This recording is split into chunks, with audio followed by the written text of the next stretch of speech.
दुनिया के सबसे पुराने शहरों में से एक अलेप्पो अब विद्रोहियों के हाथ में आ गया है। सीरिया में सरकार के खिलाफ लड़ रहे विद्रोही गुटों ने अलेप्पो पर अब तक का सबसे बड़ा हमला बोल दिया।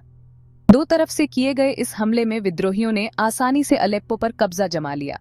सरकारी सेना ने ज्यादा मुकाबला नहीं किया।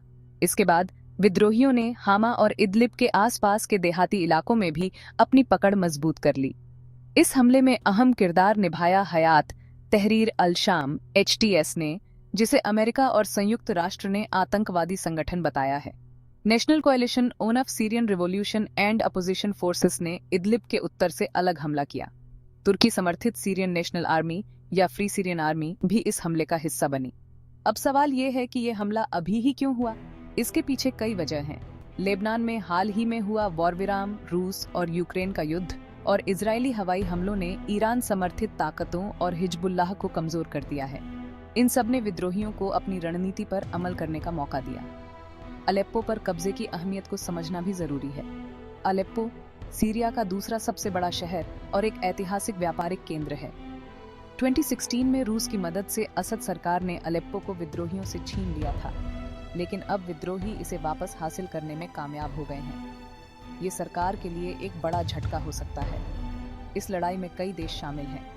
सरकार को समर्थन देने वालों में रूस, ईरान और हिजबुल्लाह हैं। विद्रोहियों को समर्थन देने वालों में तुर्की का नाम सबसे आगे है, जबकि अमेरिका और इजराइल ने भी इसमें अपना रोल अदा किया है। अलेप्पो पर हाल ही में हुई ये घटनाएं सीरिया के गृहयुद्ध में एक अहम मोड़ हो सकती हैं। अगर सरकार विद्रोहियों को रोकने में नाकाम रहती है तो सत्ता में बड़ा बदलाव आ सकता है। सीरिया का गृहयुद्ध एक पेचीदा और दर्दनाक दास्तान है। कभी मध्य ईस्ट का सांस्कृतिक और ऐतिहासिक केंद्र माना जाने वाला सीरिया आज गृहयुद्ध और राजनीतिक लड़ाइयों का निशान बन गया है। इस युद्ध ने न सिर्फ सीरिया को बल्कि पूरी दुनिया को हिलाकर रख दिया है। 2011 में शुरू हुआ ये संघर्ष आज भी जारी है और इसके असर कई हैं।